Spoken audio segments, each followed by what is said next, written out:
Hello everyone. एक और video लेकर आ चुका हूँ यूनिट 3 पर एमपीएस 003 का जो चैप्टर है आपका कॉन्स्टिट्यूशन एंड सोशल ट्रांसफॉर्मेशन। ठीक है, डायरेक्ट यूनिट से पढ़ा रहा हूँ। नोट्स बनाने की ज़रूरत नहीं है क्योंकि जो मैं नोट्स बनाता हूँ वो इसी से बनाता हूँ, बस थोड़े सोर्स में बना देता हूँ। तो इससे बेहतर है आप डायरेक्ट पीडीएफ से समझो जो मैं समझा रहा हूँ। इसमें हम बात करेंगे कि कैसे हमारा कॉन्स्टिट्यूशन है, क्या बना है, या फिर जो क्या कहता है कि कॉन्स्टिट्यूशन की क्या ज़रूरत है, क्या करता है कॉन्स्टिट्यूशन। ठीक है, और इसका ट्रांसफॉर्मेशन कैसे हुआ अपने देश के अंदर। तो पहले तो यही कि constitution of a country is the highest legal political document. मतलब किसी भी देश के अंदर जो कॉन्स्टिट्यूशन होता है ना, एक सबसे उच्च स्तर का जो है क्या होता है, एक ऐसा डॉक्यूमेंट होता है जो कि गवर्नमेंट को कैसे चलनी है या देश कैसे चलना है वो बताता है। ठीक है, इसमें कई तरह के अधिकार दिए होते हैं। In general sense it laid down by the structure of power and obligation of the rulers, कि भैया जो रूल करेगा कैसे वो सत्ता चलाएगा। ठीक है, अब उसकी जनता को क्या अधिकार होंगे, तो ये सब चीज़ें बात है। ठीक है, a significant point about the constitution is a future oriented. अब सबसे मेन चीज़ तो ये होता है कि जो हमारे फॉर एग्जांपल फ्रेमर्स ने जो बनाया था कॉन्स्टिट्यूशन, उन्होंने बहुत दूरदर्शी सोचते हुए बनाया था कि आने वाले 100 200 300 सालों तक कि अपना भारत ऐसा जो है, इन्हीं कुछ जो महत्वपूर्ण जो कानून बनाए गए, for example sovereignty, integrity, these are the words, कि भैया ये 28 स्टेट हैं, इसके बाहर हमारा मतलब ये बाउंड्री फिक्स कर दी गई। ठीक है, आपका ये सब जितनी भी चीज़ें हैं ये बिल्कुल दूरदर्शी के साथ बनाया गया था कि भैया एक फ्रेटर्निटी होना चाहिए, आपसी भाईचारा होना चाहिए, ब्रदरहुड होना चाहिए, सेकुलरिज्म, मतलब हर देश हर धर्म का जो है जो लोग हैं वो इसमें स्टेट के अंदर रह सकते हैं हमारे। पढ़ाई लिखाई, प्रत्येक व्यक्ति का अधिकार है वोट देने का, इरिस्पेक्टिव ऑफ कि वो किस क्लास से आ रहा है, कितनी उसके पास एजुकेशन है। ठीक है, इन 18th सेंचुरी 18वीं सदी में क्या हुआ था कि पहला रिटन कॉन्स्टिट्यूशन जो है अपीयर्ड हुआ था यूनाइटेड स्टेट ऑफ अमेरिका में। उसमें मतलब कुछ ऐसी लॉज बताई गई थी कि कैसे यूनाइटेड स्टेट जो है चलेगा। 1789 में ले डाउन करा गया था फेडरल रिपब्लिकन गवर्नमेंट। ठीक है, that was a break of monarchial colonial link with Britain. ये पहला एक ऐसा था जिसने ब्रेक करा था। आपको पता है ब्रिटेन ने यूएसए के ऊपर भी जो है अपना कॉलोनियल स्थापित करा था when they got the independence. So first of all पहली उन्होंने क्या चीज़ करी कि मोनार्की को हटाओ, मोनार्की नहीं आएगी किसी भी उसमें। तो उन्होंने एक पर्टिकुलर स्टेट बना कॉन्स्टिट्यूशन बनाया, इन रिटर्न कॉन्स्टिट्यूशन, जो कि उसी से उनका देश चलेगा। ठीक है, with in 2 year the constitution of the United state went through the 10 amendment. 2 साल के भीतर जब आपका जो है कॉन्स्टिट्यूशन बना, 2 साल के अंदर ही अंदर क्या हुआ, 10 अमेंडमेंट भी हो गए। Incorporate the right of the people, जो कि तुम्हारा राइट्स के लिए जनता के राइट्स के लिए था, जो वहाँ के जो लोग थे। और limited form limits to government power, की भैया सरकार के पास कितनी पावर हो सकती है, इसको भी बताया गया। ठीक है, in 20th century the view right was considerably widened by the welfare. अच्छा, 20वीं सदी आते आते क्या हुआ था कि जो है अपना ये अधिकारों की जो बात थी ना, वो एक कल्याण के लिए, वेलफेयर लिखा ना, कल्याण के लिए, कि समाज का कल्याण कैसे हो, कितने ज़्यादा उन्हें अधिकार मिल सकते हैं। तो उन पर बहुत ज़्यादा चर्चा हुई थी। इवन सोशलिस्ट अप्रोच लिया गया था। New rights were included in other constitution of the world. नए नए अधिकार जो थे आपका दुनिया के जितने भी देश थे जो बन रहे थे, या फिर जिनके नए नए कॉन्स्टिट्यूशन आ रहे थे, उनमें ऐसे अधिकार दिए जा रहे थे। The scope of all right widened by the judiciary interpretation. जो पुराने अधिकार थे वो जुडिशरी जहाँ पे भी न्याय व्यवस्था थी, वहाँ वहाँ पर इंटरप्रिटेशन हुए। तो जुडिशरी ने बहुत सहयोग करा कि भैया ये राइट्स तो होने चाहिए। ठीक है, even the form of the statement republic incorporate the right to gainful employment as a fundamental right of every citizen. ठीक है, तो ये एक फंडामेंटल राइट जो था यूएसए के सिटीजन्स को दिया गया था। The outlook of the Indian constitution, अब एक इंडियन कॉन्स्टिट्यूशन पर हम जो है नज़र मार लेते हैं। The proclamation of the Indian constitution after the transfer of the power of the Britain. ठीक है, क्या है कि जब हमारा ट्रांसफ़र जो है ब्रिटेन की, जो जितनी भी मतलब इन्होंने जो कब्जा कर रखा था, जब हमारे पास पावर ट्रांसफ़र हुई तो हम एक नए एरा में आए। आपको पता है हम सबका हमारे पास संविधान आया। ठीक है, आज़ादी के बाद आया। First and foremost it established a Republican democracy. पहली बात कि हमारा कोई मोनार्की नहीं था, जैसे ब्रिटेन का क्या था, ब्रिटेन की जितनी भी कॉलोनियल थी, अपना भारत भी कॉलोनियल देश था। तो उन मोनार्क चल रहा था किसका, क्वीन एलिजाबेथ का, क्वीन किंग, इन सब के राज चल रहे थे, आपको पता है ना। एट द एंड जो सुप्रीम अथॉरिटी थी उनके पास थी। पूरे उसकी। तो हमने ये चीज़ ख़त्म करी। गिव कॉन्स्टिट्यूशन में हमने क्या दिया, रिपब्लिकन डेमोक्रेसी जैसे वर्ड्स दिए, वर्ड्स और इन टू सेंस में भी दिए कि भैया अपना देश गणतंत्र और जो है लोकतांत्रिक होगा, इर्रेस्पेक्टिव कि भाई मोनार्की नहीं होगा, जैसे ब्रिटिश गवर्नमेंट का था। ठीक है। The Indian constitution inherited the world train through the experiences. हमें पता है कि हमारा जो कॉन्स्टिट्यूशन था, जो इंडियन कॉन्स्टिट्यूशन था, उन्होंने जो वर्ल्ड में ट्रेंड चल रही थी, जो उस समय की चीज़ें चल रही थी, अच्छा नया नया जो देश है वो ये एक्सेप्ट कर रहा है, तो हम भी ये एक्सेप्ट करेंगे। ठीक है। क्योंकि हमारे फ्रीडम जो स्ट्रगल, जो स्वतंत्रता का स्ट्रगल हुआ है, उसको देखते हुए हर जो हमारे फ्रेमर्स थे और जो हमारे बहुत क्या कहते हैं विजनरी लीडर्स जो थे, उन्होंने देखा कि भाई ये तो बहुत ज़रूरी चीज़ है, और वो आसपास की दुनिया का और ध्यान रख रहे थे कि अच्छा इन स्टेट में ये चीज़ चल रही है, तो यहाँ पर ये अधिकार मिल रहे हैं, है ना। तो इन सब को देखते हुए बहुत क्या कहते हैं विजनरी लीडर थे, तो ये सब चीज़ें पहले ही डाल दी थी कॉन्स्टिट्यूशन के अंदर। The Indian constitution retain the liberal democratic framework but broaden the scope of governmental intervention. ठीक है। लिबरल लिबरल उदारवादी डेमोक्रेसी था हमारा। ठीक है। ऐसा नहीं कि हमने एक ऐसा उठा लिया कि नहीं भाई पूरी तरह से जो है एक गवर्नमेंट आएगी, ठीक है, और उसी की चलेगी, नहीं। हमने लिबरल डेमोक्रेटिक उठाया। ठीक है। जिसमें गवर्नमेंट अपना काम करेगी, promoting social reform and welfare, कि गवर्नमेंट का क्या काम रहेगा उस डेमोक्रेटिक लिबरल डेमोक्रेटिक फ्रेमवर्क में, कि वो जो है सोशल रिफॉर्म और समाज के कल्याण के लिए काम करती रहे प्रेस। ठीक है। There was a prohibition on the state to violate the right and equality of the citizen, और एक ये प्रोहिबिशन भी लगा दिया था अपने कॉन्स्टिट्यूशन में। ऐसे ऐसे अधिकार दे रखे हैं कि अगर सरकार कुछ गलती करती है या किसी भी व्यक्ति के फंडामेंटल राइट को जो है क्या करती है वोलेट करती है, तो स्टेट लाइबल होगी। ठीक है।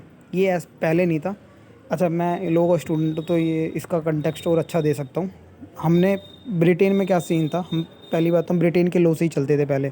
तो ब्रिटेन में क्या सीन था कि ब्रिटेन में एक कोर्ट था कि king and God can not be liable for his action. ठीक है। तो ये चीज़ बहुत गलत थी कि भैया किंग, जहाँ हम किंग की बात कर रहे हैं, तो किंग का अंदर जितने भी एम्प्लॉय हैं, मतलब उसके जितने भी सरकारी बंदे हैं, वो कुछ भी गलत करते हैं अपनी जनता के साथ, तो किंग लायबल नहीं होगा। वो ये मानेंगे कि ये गॉड की मर्ज़ी थी। तो ऐसा सीन था। तो ये कंटेक्स्ट बिल्कुल, ये कोर्ट बिल्कुल गलत था, हमने ये चीज़ एक्सेप्ट नहीं करी। ठीक है। अगर हमारे देश में यदि कोई सरकार द्वारा भी राइट्स को उल्लंघन होता है या इक्वलिटी नहीं मिलती है, तो ये प्रोहिबिट ही लगा रखा है। तो भाई अगर करती भी है तो फिर देन हम सरकार को भी जो है कोर्ट में घसीट सकते हैं। The right that were essential to negative character, that there was a prohibition on the society practice the untouchability. अच्छा, आर्टिकल 17 क्या है? आर्टिकल आपको मुँह ज़बानी रटे होने चाहिए, जैसे मतलब मेरे को इतने नहीं, लेकिन वो वैसे मेरे को, मैं लॉ स्टूडेंट हूँ तो मुझे ठीक ठाक पता है। तो आर्टिकल 17 सबसे ईजी है। तो आर्टिकल 17 वही अनटचेबिलिटी को, कि भैया कोई भी इस चीज़ को प्रैक्टिस करेगा वो क्या है, डायरेक्ट क्या है, जेल में जाएगा। इवन कि आफ्टर द 1950, आई थिंक 1952 के बाद एक सेपरेट एक्ट भी आया था इसको लेकर कि हुएवर, मतलब एक था अनटचेबिलिटी का ही एक्ट है, पढ़ना उसको। तो अगर ऐसी कोई प्रैक्टिस करता है तो देन उसको सज़ा होगी 2 साल की, शायद कि 3 साल की सज़ा है। ठीक है। देन उसके बाद तो बहुत एक्ट है। Permission was granted to state to take special measure for the improvement of the weaker section of the people. ठीक है। अच्छा, परमिशन ग्रांट करी गई कि अगर कोई समाज का ऐसा सेक्शन है, जन समाज का जो दबा हुआ है, फॉर एग्जांपल आदिवासी ट्राइब आ रहे हैं हमारे देश में, कई आदिवासी लोग हैं, अगर वो वहाँ से आ रहे हैं जहाँ पे उनको कोई रिसोर्सेज नहीं है, तो उनको स्पेशल प्रोविजंस में रखा जाए, उनको ग्रांट दिया जाए। ठीक है। जिससे कि वो उनके समाज का कल्याण हो सके। तो वो सरकार का काम है, वो कर सकती है। और ये डीपीएसपी के अंदर भी आता है आपका। और आपको पता है डीपीएसपी का जो मॉडल है, directive principle of state policy का, वो हमने आयरलैंड से उठाया हुआ है। आईरिस मॉडल में पहली बार देखा गया था डीपीएसपी का कॉन्सेप्ट। ठीक है। जो कि पॉजिटिव सेंस में था कि कुछ ऐसे काम जो सरकार को खुद से भी करने चाहिए समाज के कल्याण के लिए। प्रेम्बल की बात करते हैं। प्रेम्बल तो सबसे पहला हमारा क्या है, प्रेम्बल जो कि एक ऐसा क्या कहते हैं, एक पेज वाला पन्ना है जिससे हम कोई भी कंटेक्स्ट को जानते हैं किसी भी किताब का, है ना। तो प्रेम्बल अपना देश का वही है कि इस प्रेम्बल को जो पढ़ता है तो हाँ, एक ब्रॉडर सेंस में ट्रू मीनिंग पता लग जाती है, अच्छा इस कॉन्स्टिट्यूशन का मतलब क्या है। ठीक है। और इसको लेके बहुत कंट्रोवर्सी हुई है। अभी आपको बस इतना पढ़ना है। Every liberal democratic constitution has preamble articulating it's spirit. ठीक है, आत्मा, आत्मा दिखाता है कि इस किताब की आत्मा क्या है, ऊपर ऊपर से शब्द बता देता है, तो ये आत्मा ही हुई। The preamble to constitution also has stated the noble aim of the polity. The first point to that need mention is that according to the preamble it is we the people of India. पहली चीज़, सबसे पहली चीज़ जो notice करने की चीज़ है कि preamble start ही होता है कहाँ से, we the people of India, मतलब हम भारत के लोग, who is a constant assembly of India adapted, कि जो कॉन्स्टेंट असेंबली में हमारे द्वारा ये आपका क्या संविधान बना, हमने इसको अडेप्ट करा, इनेक्ट करा, देन अपने आप को दिया। ठीक है, और जो कॉन्स्टेंट असेंबली में लोग थे वो हमारे रिप्रेजेंटेटिव ही बैठे हुए थे, हमारे बिहाफ पर जो गए हुए थे। ठीक है, in short the authority of the constitution as supreme law of the land. इसका मतलब कि कॉन्स्टिट्यूशन जो संविधान है वो इस भूमि का सबसे सुप्रीम लॉ है। कोई दूसरा सेक्शन हो, मान लो कोई बहुत सारे एक्ट होते हैं किसी भी स्टेट में, हमारे देश में ही कितने सारे एक्ट हैं, है ना। आपका फॉर एग्जांपल आईपीसी हो गया, सीआरपीसी हो गया, सीपीसी हो गया, ये तो अब सारे नए बदल गए हैं 1 जुलाई के बाद से। तो इससे अलावा बहुत सारे एक्ट हैं, वाइल्ड लाइफ सेंचुरी एक्ट हो गया, मतलब बहुत सारे। तो ये सारों से भी सुप्रीम, सबसे सुप्रीम एक्ट कौन सा है, एक्ट बोल लो, कॉन्स्टिट्यूशन बोल लो, तो ये है हमारा कॉन्स्टिट्यूशन। ठीक है, इंडियन कॉन्स्टिट्यूशन। अब India is a democratic sovereign country. India is also republic, it does not recognize a hereditary rule. ऐसा नहीं कि वंशवाद चल रहा है ना। डेमोक्रेटिक सोवरेन कंट्री है, सोवरेन मतलब होता है कि किसी दूसरे देश का हमारे पर प्रभाव नहीं है, वो बताएगा कि भैया ऐसे तुम देश चलाओ, ऐसा कोई सिस्टम नहीं है। आज़ादी के बाद हम पे पूरा जो है अधिकार था कैसे हमें चलाना है। The democratic character of the state is ensured by the right of the people to elect the first chamber of the union parliament and the state legislative assembly. Democratic का करेक्टर ये होता है कि स्टेट ये ensure करे कि उसकी जो जनता है, मतलब वहाँ के जो जनता है, उनके पास अधिकार हो पार्लियामेंट में और या फिर स्टेट लेजिस्लेटिव असेंबली में एडल्ट फ्रेंचाइजी द्वारा, जो कि आपका मतलब होता है कि एक जो कॉमन एज का बंदा होता है वो वोट कर सकता है। 18+ पूरे इंडिया, पूरे उसमें चलता है, 21+ चलता है और मोस्ट ऑफ द कंट्रीज़ में, लेकिन हमारा एक अमेंडमेंट आया था जिसके तहत जो है आपका 18 कर दिया गया था। तो उस 18 के तहत 18+ का जो भी कोई व्यक्ति होगा अधिकार रखता है इलेक्ट करने का, पार्लियामेंट का, चाहे वो चुनाव हो या स्टेट लेजिस्लेटिव असेंबली का चुनाव हो। ठीक है, अपने रिप्रेजेंटेटिव को। Every resident adult children sound mind not legally barred on the ground crime corruption और illegal practice is entitle to be registered as a voter. ठीक है, आर्टिकल 326 बताता है कि हर व्यक्ति, चाहे वो यहाँ हर व्यक्ति जो यहाँ का रेजिडेंट है, एडल्ट सिटीज़न जो कि साउंड माइंड है, and not legally barred on the ground, जो कि कानून द्वारा, मतलब ऐसा नहीं कि भाई कानून ने ही उसको दरख्वास्त कर रखा है कि नहीं ये तो हमारे देश का ही नहीं है, ऐसा कुछ है, या इलीगल करप्शन या इलीगल प्रैक्टिस करते हुए पकड़े गए, तो वो जो है वोट नहीं दे सकता है। ठीक है, अपार्ट फ्रॉम दिस रेजिडेंट और एडल्ट सिटीजन और कोई भी व्यक्ति, कोई भी पागल भी व्यक्ति होगा, अनसाउंड माइंड व्यक्ति होगा, अगर 18+ है तो नहीं, अनसाउंड कहाँ, सॉरी, तो दे सकता है vote. Every resident adult citizen of sound mind, और उसके अलावा हर व्यक्ति। The constitution also promise to all its citizen justice, social, economic, political. पहली बात, हमारे ये 3 चीज़ जो है, 4 चीज़ प्रेम्बल के ऊपर ही लिखा हुआ है, सेम सेम। ठीक है, liberty of the thought of expression, belief, faith and worship, equality of status and opportunity and promote among them the fraternity assuring the dignity of the individual. अच्छा, कुछ वर्ड्स तो आपको समझाने के लिए हैं। पहला तो ये citizen justice, social, economic, political, आप वो वैसे समझ गए होंगे। लिबर्टी ऑफ थॉट एक्सप्रेशन, कि हम पे बोलने की आज़ादी है, पूरी तरह से अपने आप को एक्सप्रेस कर सकते हैं, बट सर्टेन रिस्ट्रिक्शन है उन पर भी। फॉर एग्जांपल हम किसी की भावना को ठेस पहुंचाते हुए कुछ भी एक्सप्रेस नहीं कर सकते हैं। बिलीव, फेथ एंड वर्शिप, हम कुछ भी पूछ सकते हैं, विश्वास रख सकते हैं। इक्वलिटी ऑफ स्टेटस, कि भाई हम सभी एक समान हैं। And opportunity and promote among them the fraternity. Fraternity मतलब क्या होता है, भाईचारा बढ़ाना। एक व्यक्ति मुस्लिम भी है और एक व्यक्ति हिंदू भी है, तो आपस में भाईचारा बना के रखो, कोई उल्टा सीधा ना बोले। दूसरे की जो डिग्निटी है, डिग्निटी का मतलब होता है उसका सम्मान पे जो है आप आँच ना आन दो, या ऐसा कुछ शब्द ना बोल लो कि भैया उसकी डिग्निटी पे सवाल उठे, है ना। फ्रेटर्निटी का मतलब ये होता है कि भाईचारा एश्योर करे।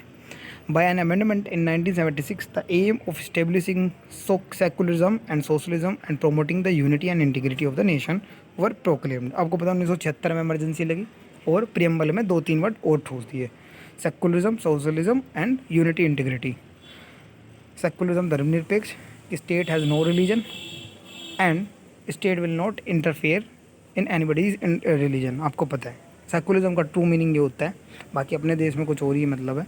सोशलिज्म कि अपना देश समाजवाद है, जो है सरकार जो है इंटरफेयर कर सकती है कुछ ऐसी चीज़ों में अगर वो समाज के कल्याण के लिए कर रही हो या समाज के जो जनता जो है देश के उनके लिए कर रही हो। किन चीज़ों में? प्राइवेट चीज़ों में।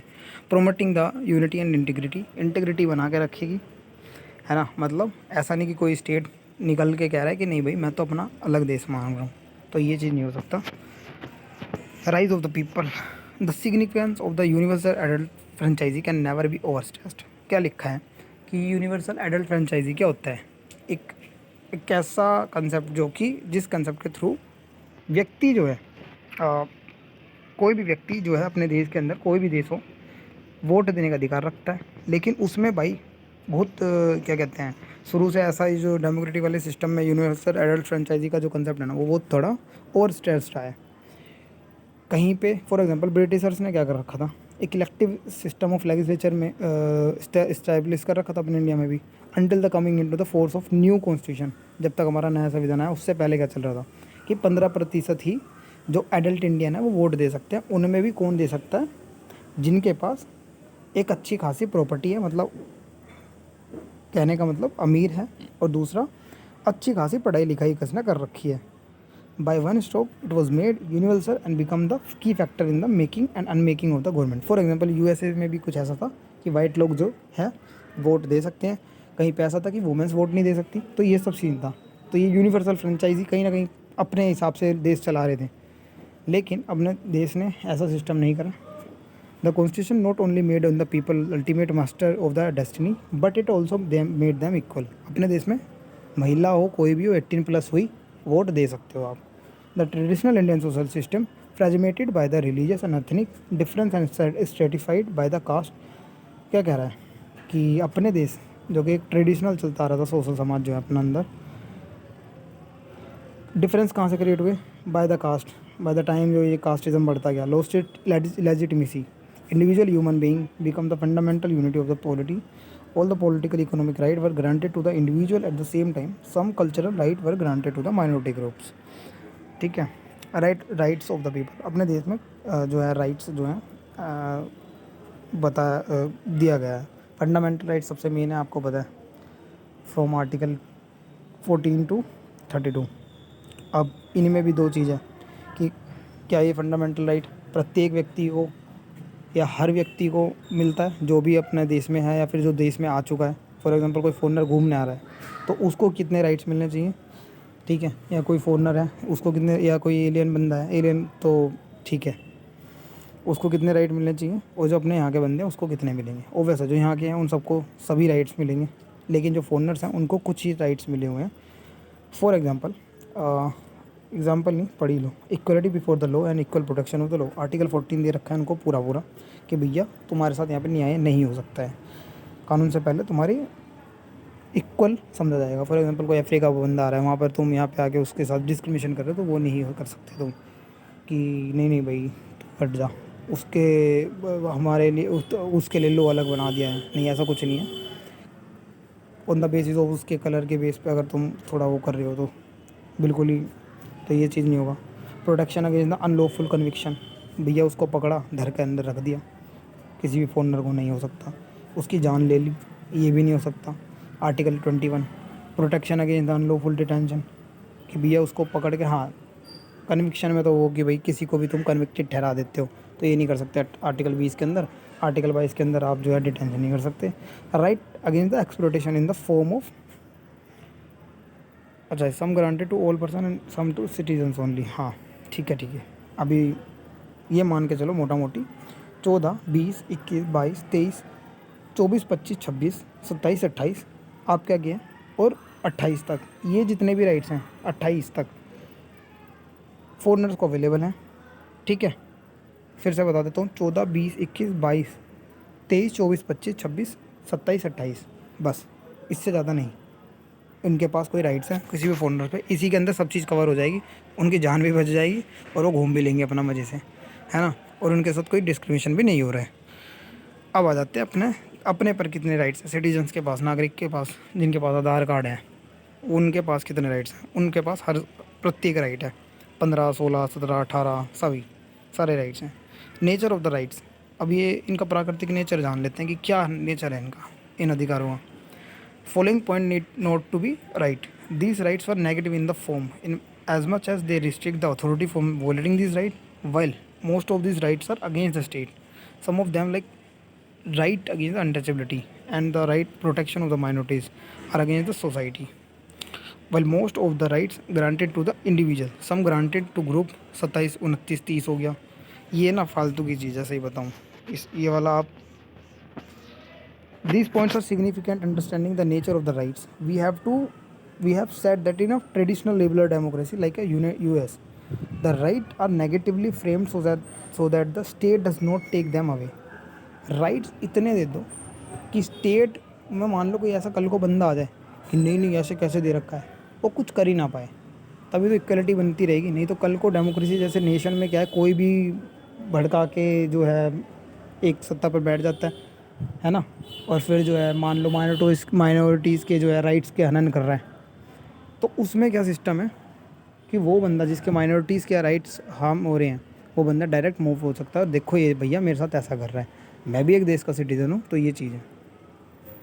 तो ये नेगेटिवली फ्रेम्ड करे जाते हैं। The question of the protection of those rights from the assault the other member of the society is tackled by the law. मैंने क्या बताया, सेम चीज़ यही लिखी हुई है। आगे बढ़ते हैं डायरेक्ट, ये चीज़ ये मान लो, ये आप पढ़ सकते हो, बाकी जो मैंने समझाया वही है। The other significant difference with older liberal constitution is specific of the limit of the rights of the constitution of India itself। In the US, such limits are set by the court of law and depend upon the personal view of the judges। ठीक है, US में तो भाई क्या था कि जजेस के पर्सनल व्यू पर डिपेंड करता था, है ना, कि क्या बोलना चाह रहे हैं वो राइट्स को लेकर, कि अच्छा ये राइट्स इस बंदे को मिल गया, एक ब्लैक मैन को मिल गया, दूसरे ब्लैक मैन को नहीं मिल रहा, तो उनके पर्सनल व्यूज़ के ऊपर था। Finally constitutional acknowledgement of group as well as individual is result of the rather unepic communal history of the country। This concerns the Constitution of India, the plight of the religious, linguistic minorities, and the weaker caste। Certain European constitutions set up between the two world wars। आधे से ज़्यादा तो देखो जो world war के समय ही अधिकार मिले थे, इतनी मार काट हुई थी। सच कंट्रीज़ वर पोलैंड, यूगोस्लाविया, जैक्सोलोवाकिया, ये सारे देश तो अब शायद पोलैंड है, लेकिन यूगोस्लाविया और जैक्सोलोवाकिया वो अभी जो एग्जिस्टेंस में नहीं है। The difference is that European state never serious implemented them in India, they have been implemented with all seriousness. Europe में जितने भी राइट्स हैं, कुछ ऐसे राइट्स थे जो कि इतनी सीरियसनेस के साथ इम्प्लीमेंट नहीं करे गए थे, लेकिन भारत में करे गए थे। DPSP पढ़ लेते हैं। DPSP क्या है, समाज के कल्याण के लिए कुछ ऐसी चीज़ें बताई गई हमारे फ्रेमर्स द्वारा कि भाई स्टेट को करना चाहिए वो काम, पर बाइंडिंग नहीं है। जैसे फंडामेंटल राइट को इम्प्लीमेंट करने के लिए बाइंडिंग है, लेकिन DPSP को करने के लिए नहीं है। अधिकार है, मतलब राइट है सरकार के पास भी कि करना चाहे तो कर देगी, नहीं करना चाहे तो नहीं करेगी, उसकी मर्ज़ी है सरकार की। ये समाज के कल्याण के लिए होता है कि कैसे समाज को उठाया जा सकता है, उसका वेलफेयर करा जा सकता है। A more direct activist role of the state in bringing forth socio-economic transformation was assigned by the Constitution of India through DPSP। क्या कह रहा है, सोशो इकोनॉमिक ट्रांसफॉर्मेशन जो है अगर लानी है तो DPSP के अंदर बहुत अच्छी अच्छी बातें दी गई हैं, उसके थ्रू हम ला सकते हैं। This principles were not directly enforceable by the law court, कि भैया कोर्ट में कोई बंदा जाता है DPSP में तो भाई ऐसी ऐसी बात लिखी गई है, ये फोर्स करो, इन्फोर्स करो, तो कोर्ट बोल लेगी भाग जाए यहाँ से, क्योंकि ये इन्फोर्सेबल नहीं है even by the courts. But fundamental right कहीं वोलेट कर रहा है, कोई वोलेट कर रहा है, तो आप कोर्ट में जाओ, कोर्ट तुरंत ही फटकार लगेगी स्टेट को। But the court while interpreting the constitution including the fundamental right are guided by them. ठीक है, सेम चीज़ जो मैंने बताया वही हिंदी इंग्लिश में लिखी है। Common good and life of dignity. DPSP में अंदर ये सब लिखे कि common good and life of dignity the most fundamental directive to the state is strive to secure the social order and justice social, economic, and political shall inform all the institutions of the national life. The state shall in particular strive minimize the inequality in income, eliminate the inequality of the status, facilities and the opportunities not only among the individual but also among the people residing in different areas and engage in different vocation. क्या कह रहा है? ये कह रहा है कि यदि ऐसा स्टेट को करना चाहिए कि कोई भी कमा रहा है बंदा, कोई 40,000 कमा रहा है किसी काम से और दूसरा उसी काम से 20,000 कमा रहा है, 10,000 कमा रहा है प्राइवेट में करके, तो ये इनइक्वालिटी है बाय इनकम। ये सरकार का दायित्व बनता है कि इसको ना इस चीज़ को रोके या फिर इस चीज़ को अच्छा बेहतर बनाए जिससे कि सबको इक्वालिटी मिले, लेकिन ऐसी चीज़ें होती नहीं है। In the sphere of law most other articles in this part of constitution part 4 of the elaboration, part 4 में आता है टीपीएसपी, elaboration of this basic objective, the state shall secure the operation of the legal system, promote the justice and the basis कि भैया हर जगह try करे कि न्याय हर बंदे को मिल सके, इक्वल अपॉर्चुनिटी मिल सके। Shall in particle provide the free legal aid. आज जो हम किसी भी हमारा अधिकार हनन हो जाता है और हम जब किसी वकील के पास जाते हैं तो वो पैसे लेता है दबा के। फ्री का केस भी जो है अगर आप जाओगे फ्री लीगल एड के लिए भी तो वो भी बहुत मुश्किल है, लेकिन ये भी सरकार का दायित्व बनता है कि कोई व्यक्ति का अगर सरकार का अधिकार वो होता है तो वो जा सकता है। और ये जो है आपका 42 अमेंडमेंट के तहत ही आता फ्री लीगल वाला, promote the free legal aid, 39वें में लिखा हुआ है आपका, ठीक है, 39वें A 39A। The state shall endeavour to secure for the citizen of UCC. अभी बहुत ज़्यादा चर्चे में कि प्रत्येक व्यक्ति को, प्रत्येक रिलीजियस कम्युनिटी या कोई भी हो, हिंदू मुस्लिम हो क्रिश्चियन हो सिख हो, हर एक बंदे को एक ही कोड, सिमिलर कोड फॉलो करना है। फॉर एग्जांपल शादी हो रही है, शादी के बाद डाइवोर्स हो गया तो डाइवोर्स के बाद मुस्लिम अपने अलग तरीके से चलाएगा, हिंदू अपने अलग तरीके से चलाएगा। देश में हमारे रहना है, ऐसा सिस्टम है। तो भैया ये देश में रहना है तो देश का कानून फॉलो करना पड़ेगा, चाहे वो हिंदू हो चाहे वो मुसलमान हो। ये सिस्टम है, अपनी अपनी ना चलाओ, कोड एक है उस कोड को फॉलो करो। अगर डाइवोर्स दोगे तो उसके बाद जो एलिमनी मेंटेनेंस देना पड़ता है प्रत्येक, जब तक दूसरे की शादी नहीं हो जाती। जो सिस्टम है एक चलता आ रहा है पूरे यूनिवर्स में, वो सिस्टम को फॉलो तुम भी करो। बाकी जो हमारे फ्रेमर्स पार्लियामेंट बना दे वो हमें फॉलो करना पड़ेगा, चाहे वो कितने भी उठपटांग बना दें। The state shall take step to organize village panchayat.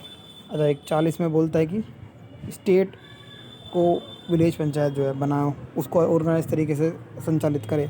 ये गांधी जी का है, गांधीयन इसको बोला जाता है, ठीक है, DPSP. In the economic sphere में देखें, राइट ऑफ वर्कर में देखिए कई तरह के हैं। For children and weaker section में है, in the sphere of agriculture and environment में है। तो ये कुछ आपका है, ठीक है, कि चिल्ड्रंस को प्रमोट करे, बच्चे जो हैं उनके माँ बाप जो हैं एटलीस्ट जो हैं 6 साल तक जो है अच्छी शिक्षा दें, ठीक है। The state is directed provider with in the 10 year proclamation constitution all the 14 साल तक जो है बच्चों को पढ़ाई करवाई जाए, है ना। और किसी भी हजार्डस, मान लो कि वो तो आपको फंडामेंटल राइट के अंदर ही आ जाता है, हजार्डस फैक्ट्री वाला।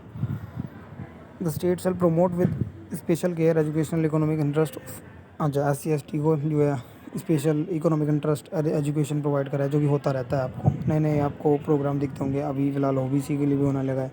Right of worker, the state shell make provision of securing just human condition, कि भैया कहीं ऐसा तो नहीं वर्क फैक्ट्री वगैरह में मान लो कोई मज़दूर है, उसकी रेल बंधवा रखी, 8 घंटे की जॉब है और उस बंदे से करवाया जा रहा है कितना 16 घंटे, दिहाड़ी दे रहे हैं उसे 500-600, तो उसकी तो आना नहीं कर रहे हैं। तो वो डीपीएसपी के अंदर भी दे रखा है कि भाई उनकी ज़िंदगी सुधरे, ऐसा कुछ काम करो। इकोनॉमिक स्फीयर में कि प्रत्येक व्यक्ति को जो है रोज़गार मिले, जो कि नहीं मिलता। बाकी ये मैंने कुछ है, आप पढ़ो, समझ आ जाएगा, बड़ी इजी इंग्लिश है ना। और यहाँ मैं वीडियो ख़त्म करता हूँ। समरी में तो आप क्या समरी, पूरी वीडियो फिर से देख लो, आपको फिर से समझ आ जाएगी।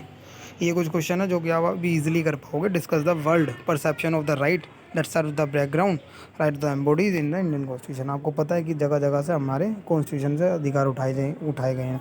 जिस तरह से वर्ल्ड स्ट्रगल कर रहा था अधिकार देने में, तो वहीं इंडिया ने ऑलमोस्ट हर जगह से कुछ ना कुछ अधिकार उठाए। तो जो मैंने ऊपर बताए फंडामेंटल राइट जो बताया, आर्टिकल 14, आर्टिकल 15, ये सब समझा दो इसी के अंदर।